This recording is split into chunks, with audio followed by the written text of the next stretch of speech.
Caught my GF cheating with my best friend. 5 years later, she drops a bombshell before my wedding.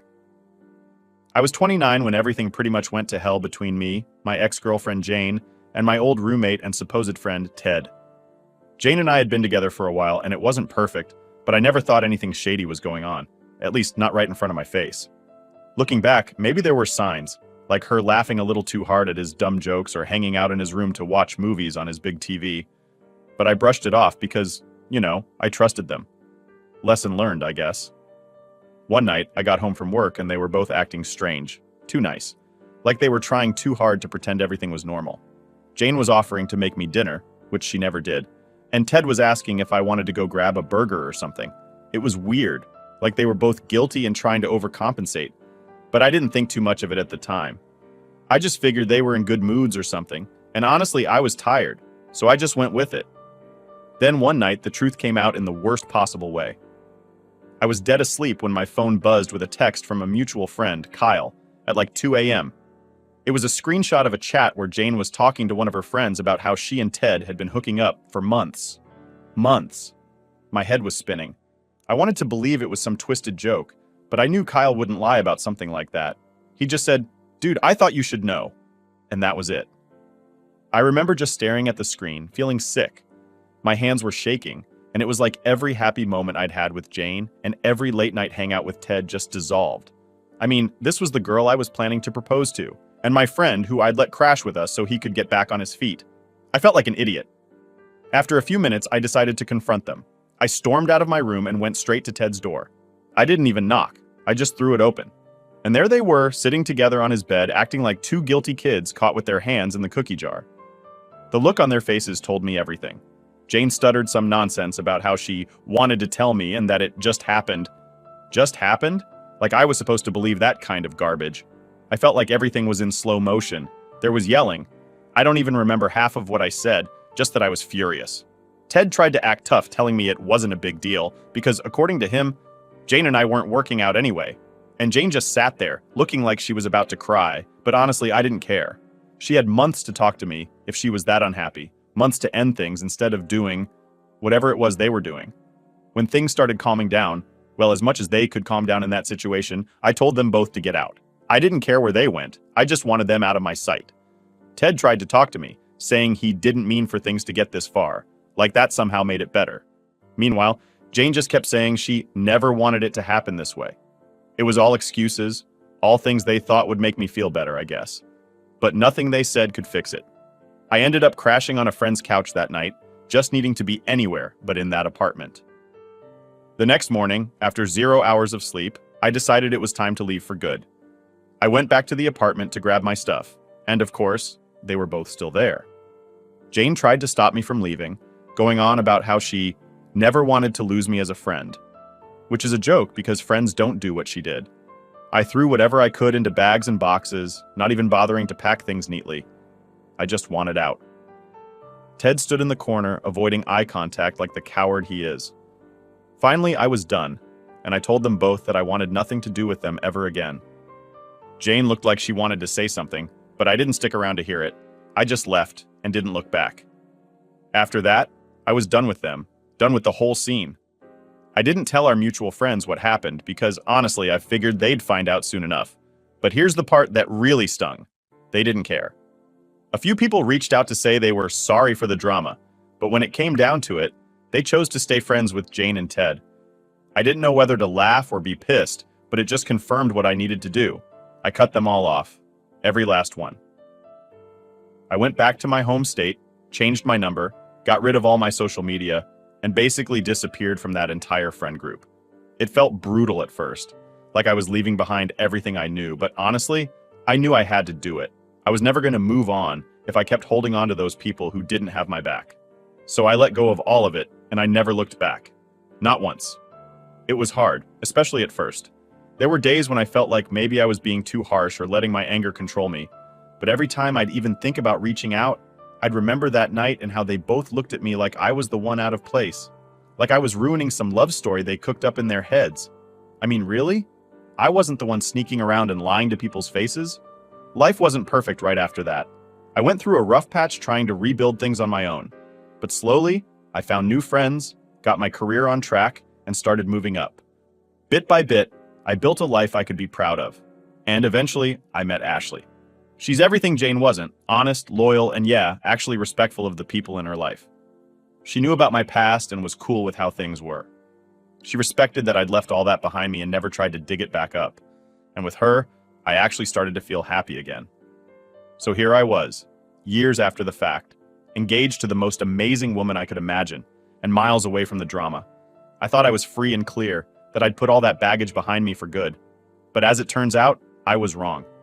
Jane and Ted weren't finished with me just yet. All right, so I'm finally in a good place, right? After everything that happened with Jane and Ted, I put that mess behind me, cut off all ties, and moved on with my life. I was happily engaged to Ashley and honestly thought I'd close that chapter for good. But turns out that wasn't going to be the case. It all started with one simple post. I'm not a huge social media guy, but I figured, hey, why not share some good news? So I posted a picture of me and Ashley with a simple caption about our engagement. Just a quick shot of us looking happy, nothing too flashy. I figured it would get a few likes from family and the handful of friends I still keep in touch with, but that's it. Little did I know, that post was the spark that would drag all that old drama right back into my life. A couple days after I posted, I got a random message notification. I glanced at my phone, and there it was. A message from Jane. I almost dropped my phone. I mean, after years of dead silence, out of nowhere, she decides to pop back up? I didn't even open it. I just stared at her name, and all those old feelings came rushing back. The anger, the betrayal, everything. My gut reaction was just to delete it. But I sat there for a second trying to figure out why on earth she'd reach out now. I hadn't thought about her in ages, and I was happy with Ashley, so I didn't need any closure or whatever. I wasn't interested in hearing her side, her excuses, nothing. I'd made my peace a long time ago. So, without opening the message, I blocked her. Problem solved, right? Or so I thought. I told Ashley about it that night. I didn't want any secrets between us, especially with something that felt like a weird blast from the past. She just laughed it off and said I did the right thing. Just in case, she blocked Jane too. We both figured that would be the end of it. Jane got her closure or whatever and could move on too.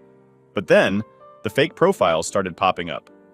At first I didn't notice because, like I said, I'm not big on social media. But Ashley was getting weird friend requests from random accounts with 0 posts and some generic profile pic. She's smart though, so she didn't accept any of them. After a few, she started suspecting it might be Jane, and I couldn't help but agree. I mean, who else would be that persistent? It was honestly just annoying more than anything. I hadn't thought about Jane in so long, and now here she was playing games and trying to get my attention like we were still in high school. Eventually, I just decided to delete my social media entirely. No point keeping it around if it was just going to be used as a way for her to poke at me. I figured if I wasn't online, she'd have no choice but to drop it. Before I deleted my account, I sent a quick message from one of her fake profiles that had finally messaged me directly. I told her to leave me alone and that I wanted nothing to do with her. I didn't even give her time to respond. I hit send and blocked her right after. Then I wiped the whole account. Finally done, right? I figured she'd get the hint and move on with her life. But no, not even close. Apparently, when I shut down my accounts, Jane decided to go around me entirely. A couple days later, my sister Mandy called me up out of the blue. Now, Mandy and I are close, but we don't usually talk every day. So I figured she was just calling to chat or ask about the engagement plans. But she sounded serious, and I could tell something was up. I didn't even get a chance to say hello before she just went, "Hey, I need to talk to you about something weird." I'm thinking, great, what now? She starts telling me how Jane had reached out to her, and not just a casual, "Hey, how's it going?" message. Jane apparently went straight into some bizarre story claiming I had a son. Yeah, you read that right, a son. At first I laughed. I mean, it was ridiculous. I told Mandy, she's probably just trying to get attention or something. But Mandy wasn't laughing. She said Jane was serious and sounded pretty desperate.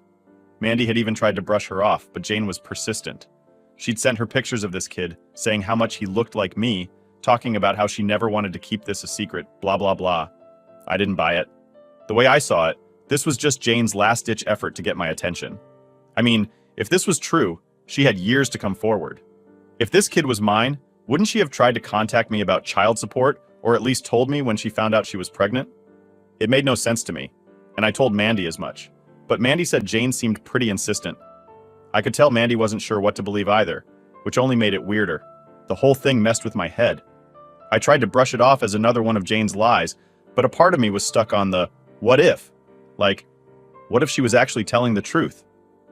The timing seemed way too convenient, and I wasn't exactly in the mood to believe anything that came out of her mouth, but the idea of having a kid out there, it's not something you can just ignore. For the next few days, I couldn't focus. I'd be at work, and my mind would wander back to Jane and this supposed son. Ashley noticed I was acting off, and she kept asking me if I was okay. I didn't want to drag her into the mess, so I just said I was dealing with some work stress. But in reality, my mind was all over the place. The thought of a kid, my kid, possibly being out there, it didn't sit right. Finally, I decided I couldn't just ignore it. I wanted to make sure Jane didn't somehow show up at our door next. I had to put an end to this once and for all, one way or another. So I called up a lawyer. I didn't want to deal with her directly, but I figured a lawyer could send a letter, something official to tell her to back off. I just wanted her out of my life. No more games, no more drama. I was moving forward with Ashley, and I didn't need my past dragging me back. I explained everything to the lawyer, all the messages, the fake profiles, and finally, the "I have a son" message. He listened and nodded, saying he'd take care of it. He said he'd send her a letter asking her to provide proof if she was serious, otherwise to leave me alone. It was a relief to hand it off to someone else. I didn't want to deal with Jane myself, and having a lawyer on it made me feel like this was finally going to be handled. With the lawyer involved, I thought this would finally be over. So, I got the lawyer involved, and I felt like a weight was finally off my shoulders. I was done with Jane's nonsense, or at least I thought I was. I figured she'd get the letter, and that would be enough to make her back off. But just a few days later, the lawyer calls me up, saying he needs to see me in person to discuss the situation. I figured he was just going to tell me Jane backed off, so I walked into his office feeling pretty relaxed. He sat me down, didn't say much at first, just handed me an envelope. Inside were pictures, several of them, of a little boy. And I don't know how else to say it, but the kid looked exactly like me. It was eerie, like looking at an old picture of myself when I was younger. Same dark hair, same eyes, even a similar smile. I just sat there staring, feeling a mix of anger and confusion. My lawyer explained that Jane sent him these pictures as proof, along with a note explaining the timeline. According to her, she got pregnant not long after I caught her and Ted together, but she and Ted both assumed the baby was his. She claimed they didn't say anything to me because, they thought Ted was the father and just went on with their lives. It wasn't until later, when they tried to have more kids, that they found out Ted was sterile. Apparently, that's when the doubts started creeping in for them. I'll be honest, part of me still thought this was some elaborate ploy. I mean, Jane had never exactly been trustworthy, and it just seemed too convenient. But the photos? They were hard to argue with. The kid had features that were just mine. Still, I wasn't going to take her word for it without real proof, so I told my lawyer to get a DNA test arranged. I needed something concrete before I even started to process what was happening. Waiting for those results was brutal. Every day felt like a week, and I could barely focus on anything else. I told Ashley what was going on because I didn't want to keep her in the dark, and she was supportive, but I could tell she was worried. I mean, this wasn't just some random drama. If this kid was mine, it was going to change everything. She stuck by me, though, reassuring me that whatever happened, we'd handle it together. After what felt like forever, the results finally came in. My lawyer called me and said, "It's a match." I didn't know what to feel. Relief? Shock? Anger? Maybe a mix of all of it.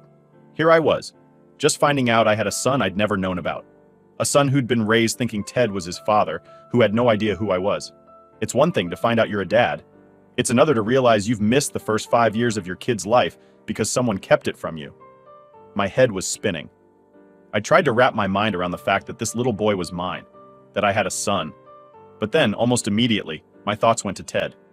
How had he gone along with all this, raising my kid as his own, while knowing there was a chance it wasn't his? And Jane, she'd had years to come clean, years to at least give me a heads up, but instead she kept it buried, only coming forward now that she saw I was doing well. It was impossible not to feel used.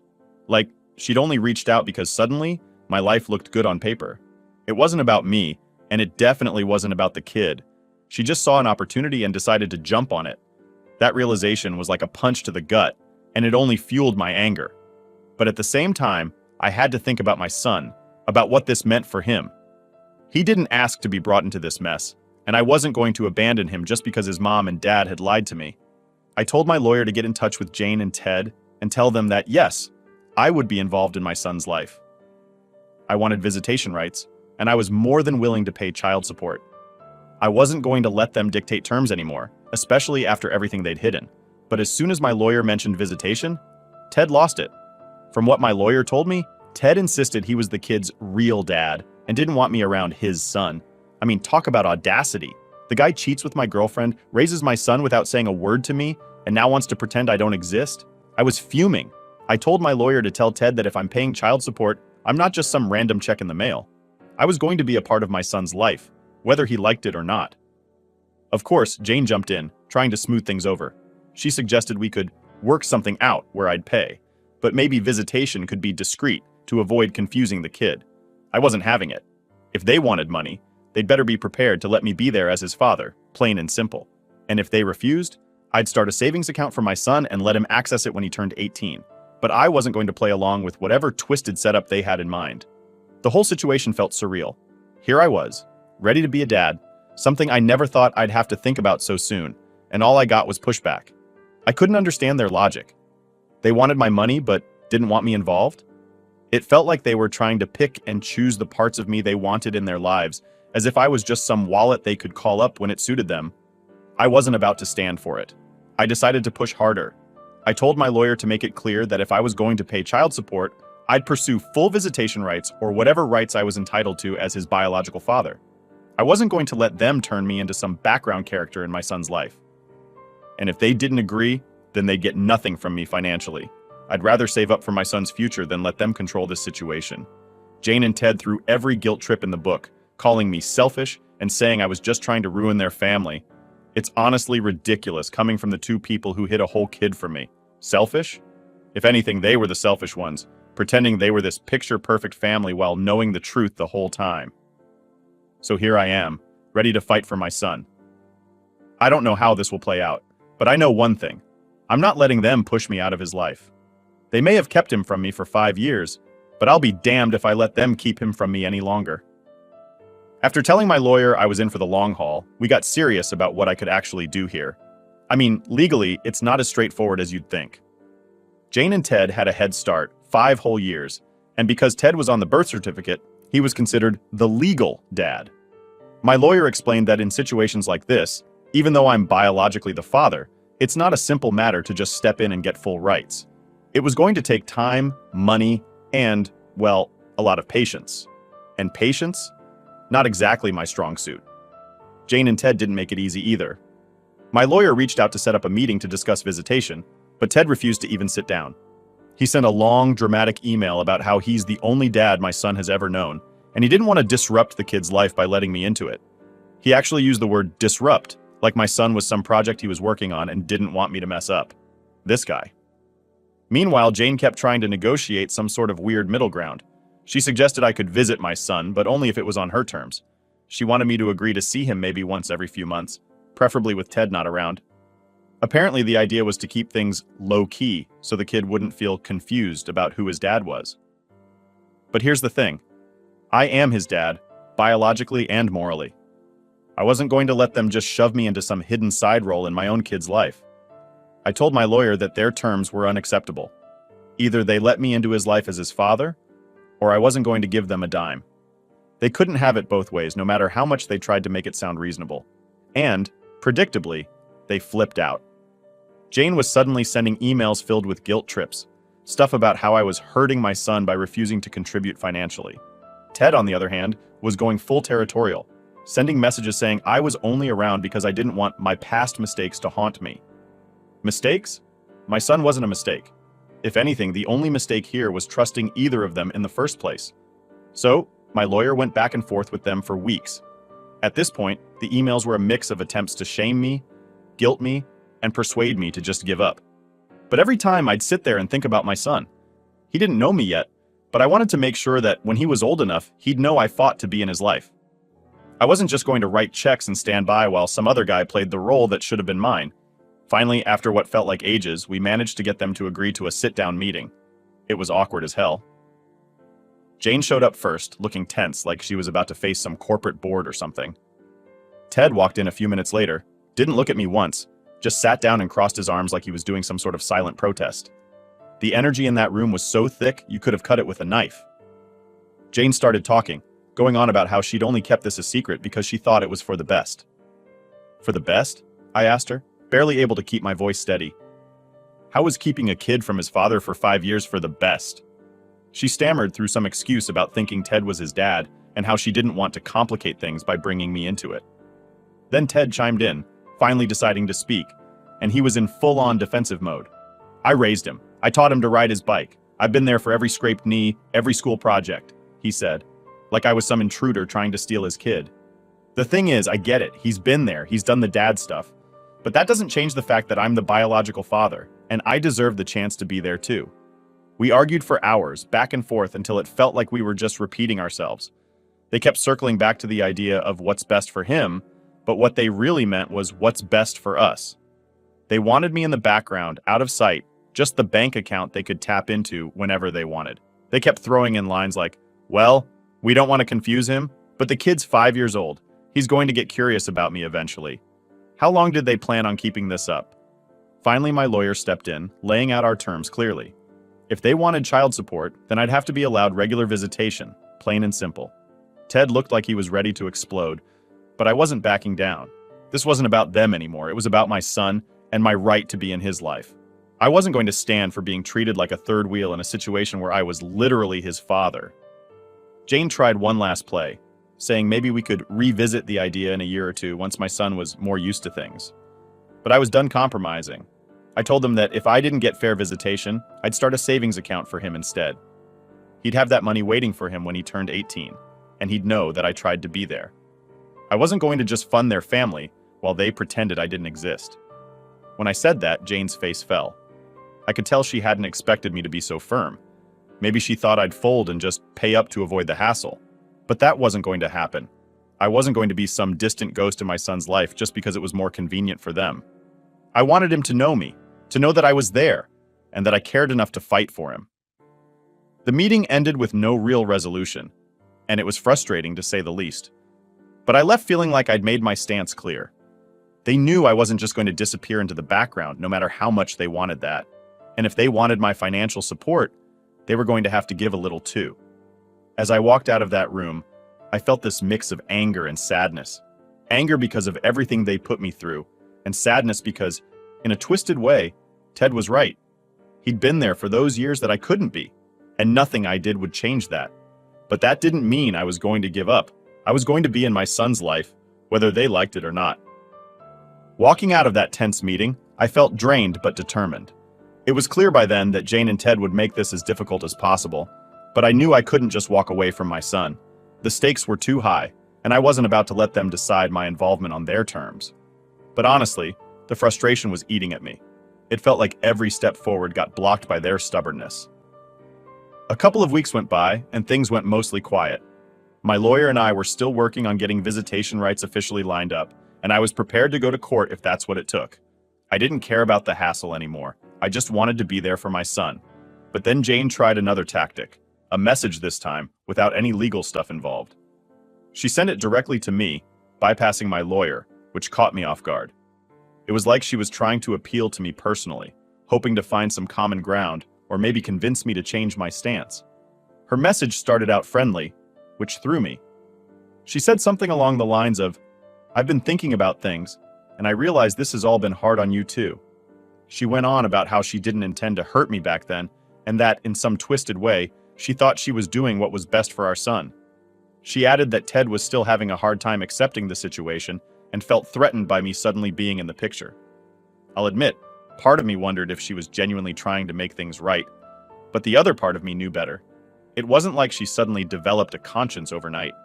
She'd hidden my son from me for years, let Ted play dad, and only came clean when it was convenient for her. Her message felt more like another angle she was working than an actual apology. Still, I kept reading, wanting to see where she was going with it. Then she dropped what I think was her real point. She suggested a compromise. She said she could see me having a relationship with our son, but only if I agreed to limit it to a few visits a year and avoid telling him the truth about who I was. She called it a chance to keep things peaceful for everyone. She painted it like she was doing me a favor, offering me this tiny role in my own son's life while keeping Ted as the main figure. At that moment, any thought I'd had about giving her the benefit of the doubt went straight out the window. A few visits a year and some silent role? I wasn't about to be a glorified uncle in my own son's life. If she thought I'd be okay with that, She clearly didn't know me at all. I fired back a message that was short and direct. If I'm paying child support, I'm his dad. Period. Take it or leave it. She didn't reply, and I figured that was the end of that conversation. A couple more days went by, and just when I thought things were cooling off, Ted called. This was the first time I'd actually heard his voice in years, and to be honest, it sent a rush of anger through me. But I forced myself to stay calm and let him speak. He started by saying he wanted to clear the air, and that he thought we could find a way to work this out like adults. I had my doubts, but I kept listening. He admitted that he'd struggled with the whole situation, and that he was trying to come to terms with it. He even threw in some comments about how he respected that I wanted to step up and be involved. But then he got to the real point. He said he was afraid that my involvement would confuse our son, that it might make him feel like he had two dads, which, according to Ted, wasn't healthy for a kid his age. I'll be real. He almost had me with the "let's work this out like adults" angle. But the more he talked, the more it became clear he was just trying to get me to back off. He wasn't interested in finding common ground. He was interested in keeping things exactly how he wanted them, with me in the background. I cut him off mid-sentence and told him straight up, if I'm going to be paying, I'm going to be a part of his life. I'm not here to make things easy for you or for Jane. This is about my son.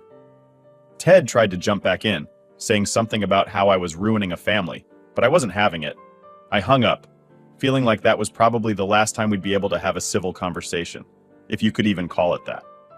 After that, everything went quiet again. But I knew that the next steps were going to be legal. It felt like a weird calm before the storm, where I just focused on preparing for whatever fight they'd throw at me next. But I wasn't backing down. I was going to be a real father to my son, not some occasional visitor or ghostly figure in his life. In the meantime, Ashley was my rock. She kept me grounded and reminded me that I was doing the right thing, even when I felt like the whole world was against me. She was there through every update, every frustrating conversation, every new tactic Jane and Ted tried. I couldn't have gotten through it without her. One night, as we were talking about the future, Ashley said something that really stuck with me. She said, "Your son deserves to know the real you, and he'll thank you one day for fighting to be there." It was exactly what I needed to hear. This wasn't about revenge or getting back at Jane and Ted. It was about my son and making sure he knew that his real dad cared enough to stand up for him. So here I am, still fighting, still waiting for the legal process to play out. I don't know how long it'll take or what obstacles they'll throw at me next, but I know I'm not going to stop. One day my son will know the truth, and he'll know that I did everything I could to be in his life. It's been a rough journey, but I wouldn't change a thing, because at the end of the day, he's worth it. Last update. After months of back and forths, court dates, and more frustration than I can even put into words, we finally reached a settlement. I'd get regular visitation rights, scheduled times where I could be with my son, without Jane and Ted's rules hanging over my head. It wasn't the perfect outcome I wanted. I wanted to be his dad in every way, but given the circumstances, it was something.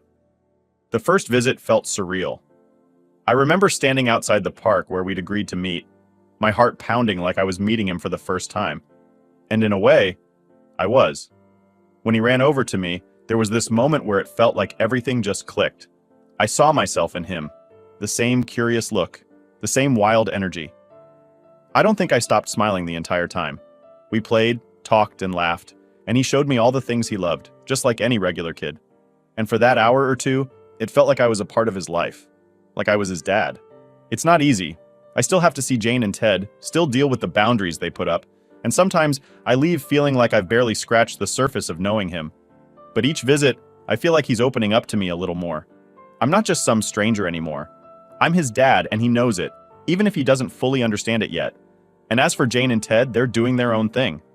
I think they're finally starting to accept that I'm not going anywhere, that I'm a permanent part of this kid's life, whether they like it or not. They don't have to like it, but they respect it, and that's good enough for now. Ashley's been my rock through all of this. She's gotten to know my son too, and seeing her with him has only made me more certain that she's the one. We're planning our wedding, and while I can't be the dad to him full-time yet, I've got this dream of one day having him there by my side, maybe as my best man when he's older, standing next to me as a real part of my family. It's not a fairy tale ending. I won't ever get those first 5 years back. But every visit, every laugh, every time he calls me dad, even in his own little way, it makes the whole fight worth it. And maybe one day when he's old enough, I'll tell him the whole story. Not to make him pick sides, but so he knows that from the very start, I fought to be there. And I'll keep showing up, for as long as he'll have me.